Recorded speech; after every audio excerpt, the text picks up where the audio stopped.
My immaculate world vanished overnight. There was no grace period, no gentle fall from grace. My fiancé permanently called off the wedding, entirely unwilling to risk his prestigious legal reputation by marrying an exposed embezzler.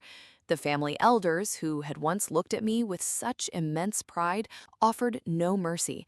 They handed me a brutal ultimatum. I was to liquidate my personal assets and repay every single cent I stolen from our grandfather's fund, or face immediate criminal prosecution. To avoid total public disgrace, I had to sell my luxury car. The ultimate humiliation came when I was forced to hand over my real estate commissions under the strict, suffocating supervision of Aunt Marlene. I was swiftly erased from the empire I was supposed to inherit. I was blocked from the family chats, utterly ostracized by the cousins I had cheated, and quietly disinvited from every major family gathering. Now, I don't leave my room. The curtains remain heavily drawn. I sit in the dim light, staring at the walls lined with my professional portraits framed in expensive mahogany.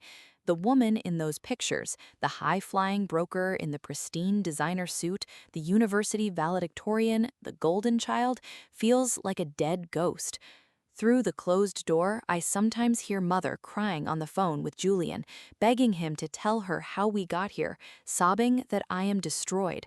But she doesn't understand. I don't feel any profound, noble remorse for what I did.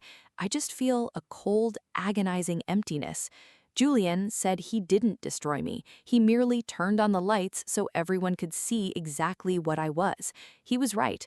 The boy I once pitied, the one who survived on instant ramen in a freezing studio, is now a titan. He is the one setting the boundaries now, and they finally know it. Meanwhile, I am trapped forever in the dark. The jewel of the family has been completely stripped of her crown, left to suffocate in the very gilded cage she spent her entire life building. The memorial banquet at the historic Vineyard Estate was supposed to be my crowning achievement. We were gathered to honor our late grandfather's legacy, and the entire extended family was dressed as if attending the Oscars. I arrived in full peacock mode, draped in the very diamonds my embezzled funds had purchased, walking arm in arm with my wealthy fiancé. I flashed my pristine, practiced smile at every aunt and uncle in the room. When it was time, I took the microphone and delivered a deeply moving, beautifully hypocritical speech about family honor and grandfather's values. As I finished, my beaming mother led a roaring standing ovation. Looking out at the sea of applauding relatives, I felt utterly untouchable. Then the illusion shattered. As the applause died down, Julian calmly walked up to the head table. Without raising his voice, he requested that the elders, our parents, and I step into the estate's private conference room for an important family announcement. I gave him a sharp, annoyed glare, but I followed him anyway, entirely confident that my golden mask was bulletproof. The moment the heavy door clicked shut, the atmosphere plummeted. Julian signaled a man he had brought with him, an elite independent forensic auditor who distributed meticulously bound audit packets to each elder and my father. Mother immediately grew defensive. "What is the meaning of this, Julian? Don't start your jealousy dramas today." Julian didn't even blink. "Look at page 4, Mom," he said smoothly. I watched in creeping horror as the elders scanned the pages.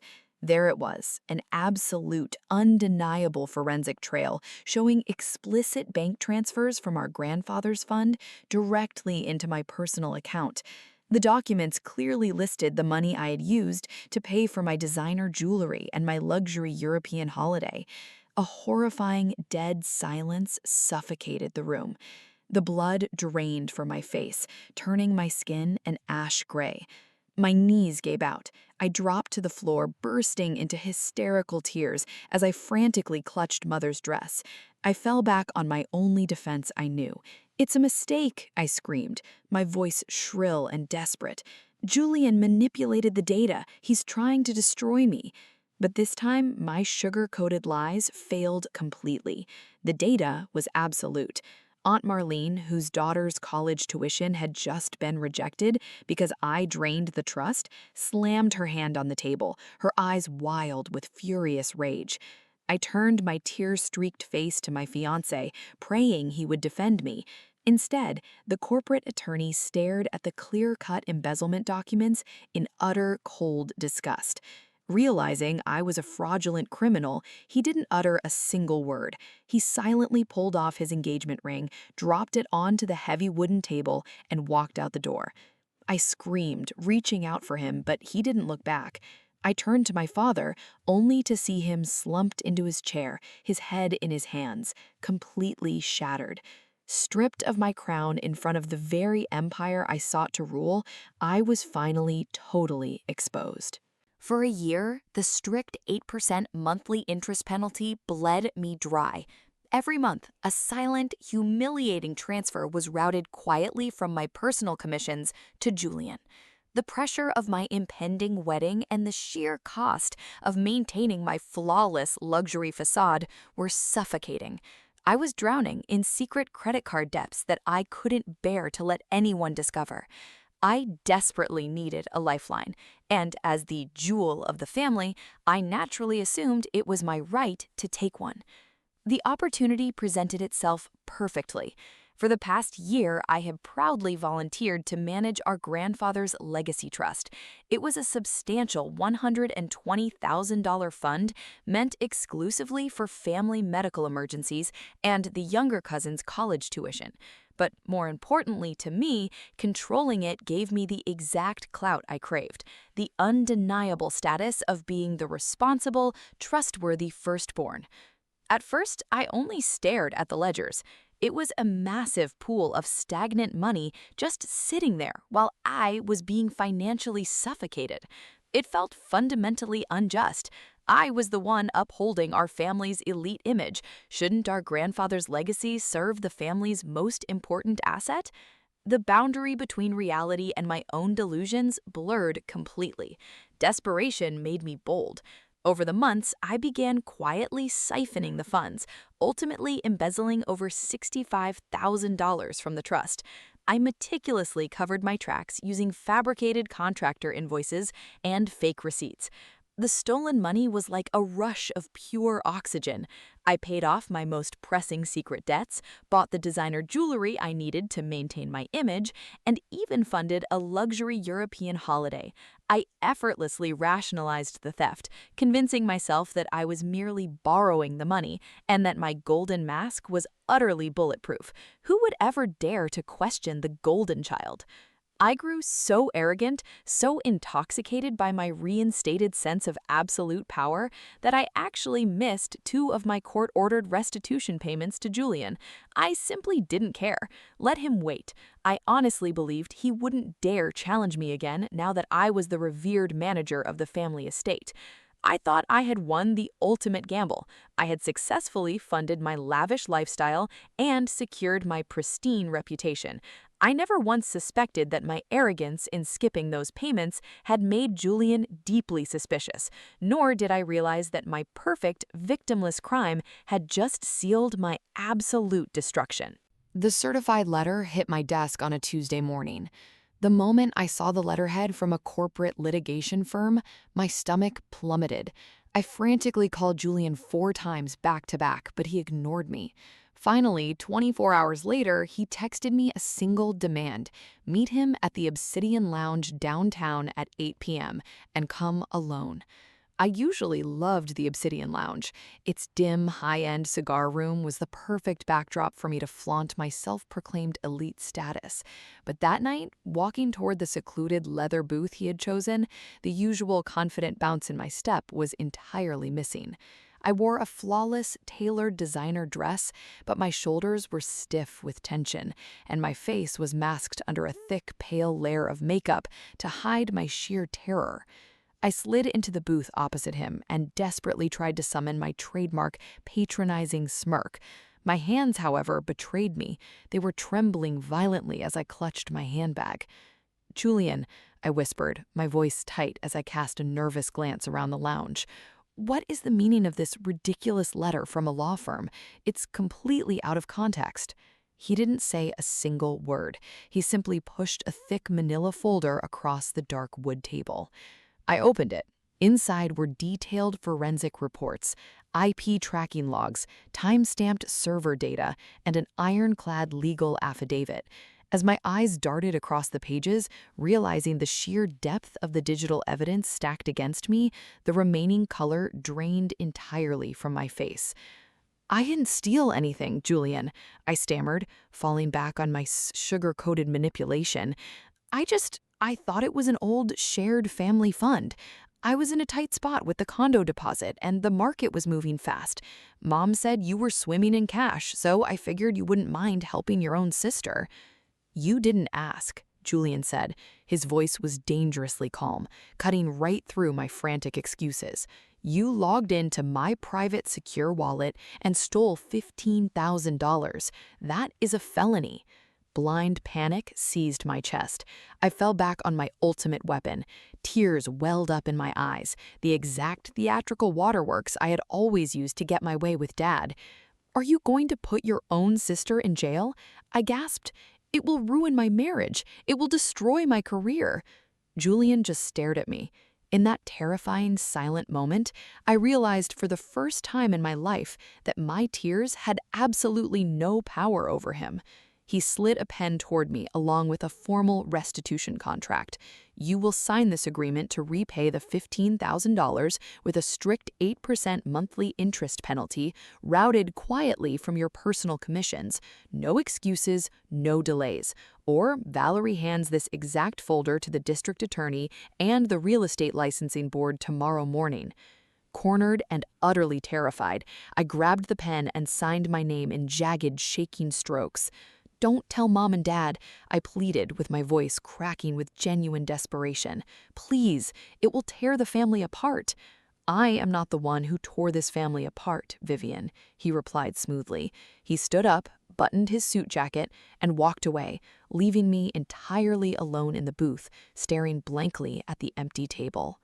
The illusion of my indifference cracked mere days after that Christmas dinner. We were purchasing a new luxury condo, and the down payment deadline was looming like a guillotine. I decided to swallow my pride, adopting a sweet, unfamiliar tone in my texts to Julian. I began messaging him daily, asking for sisterly catch-ups, and dropping heavy hints about how incredibly stressful my wedding planning had become. Finally, I sent the blunt request. I asked him to cover the down payment for the condo as a wedding gift to his only sister. He didn't even reply. He simply left me on red. My panic quickly turned into a blinding, furious entitlement. Mother called him next, using that soft, manipulative voice she reserved for extracting favors, reminding him that we were family and he certainly wasn't hurting for cash. Dad followed up, his voice booming with forced authority, explicitly demanding that Julian stop being selfish and give his sister a hand.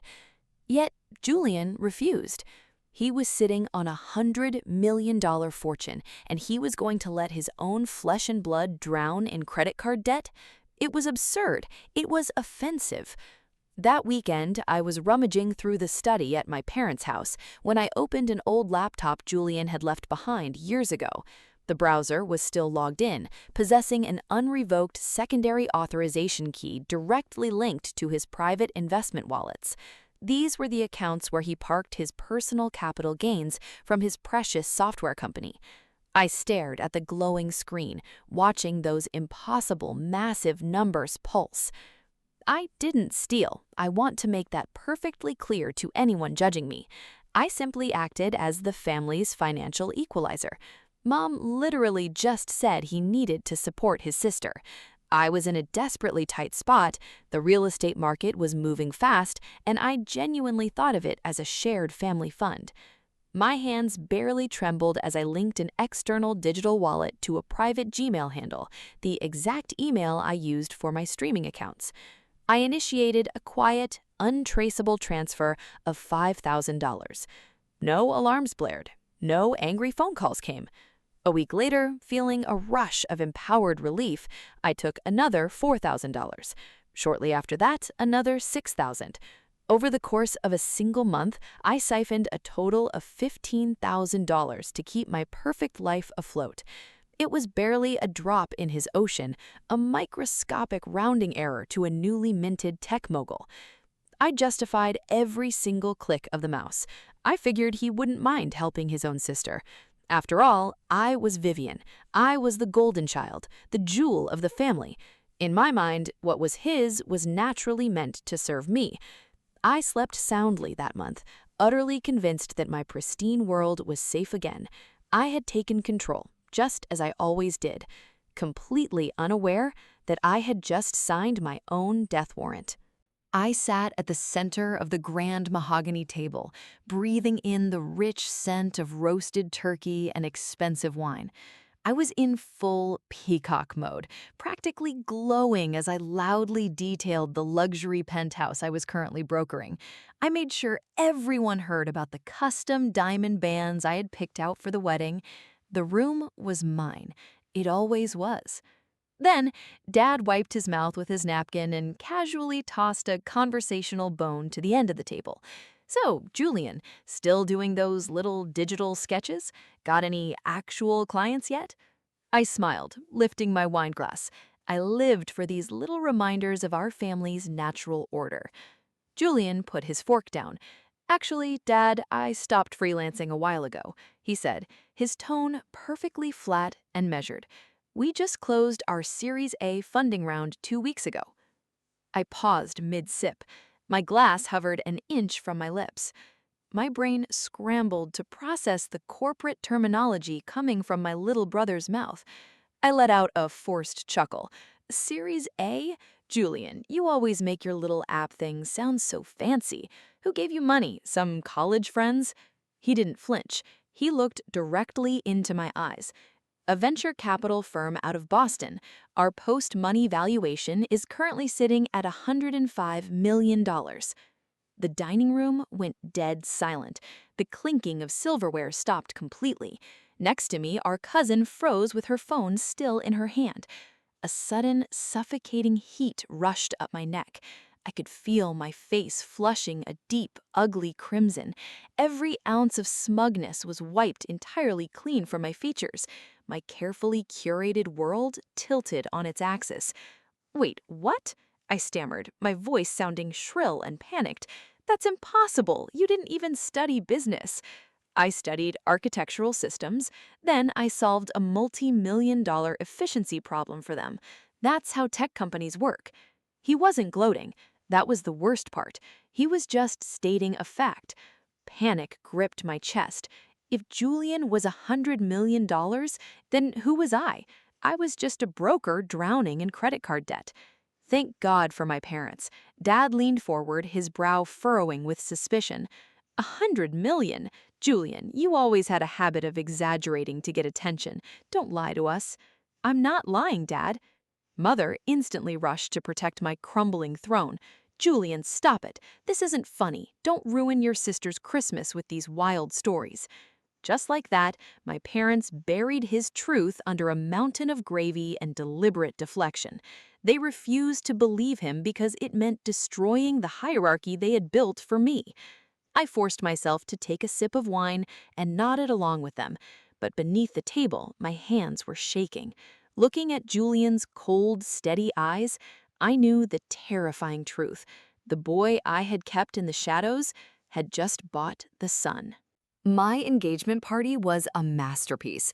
I hosted it at an exclusive rooftop lounge overlooking the city skyline, the exact kind of high society venue I belonged in. I spent the evening parading my fiancé around the room like royalty. He was a successful corporate defense attorney, the perfect prestigious accessory to complete my flawless image. When Mother stood up to give her speech, her diamond earrings caught the ambient light beautifully. Her voice trembled with absolute performative joy. Some parents are lucky if one of their children finds true success, but with Vivian, we hit the ultimate jackpot. She is the jewel of this family. I smiled, drinking in the adoration. But beneath the table, my hand gripped my designer handbag so tightly my knuckles turned white. Being the jewel of the family was becoming terrifyingly expensive. I was planning a massive black tie wedding at a luxury estate. The budget was rapidly spiraling into six-figure territory.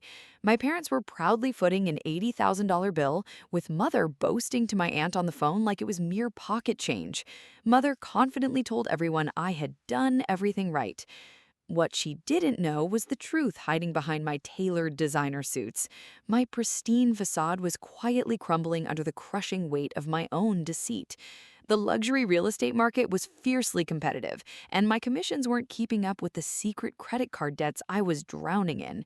I needed constant superiority to drown out my financial anxiety. That was why handling the wedding invitations felt so gratifying.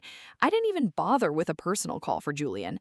I sent a massive group text to the entire extended family and tagged him as a total afterthought at the very bottom, buried under a sea of champagne emojis.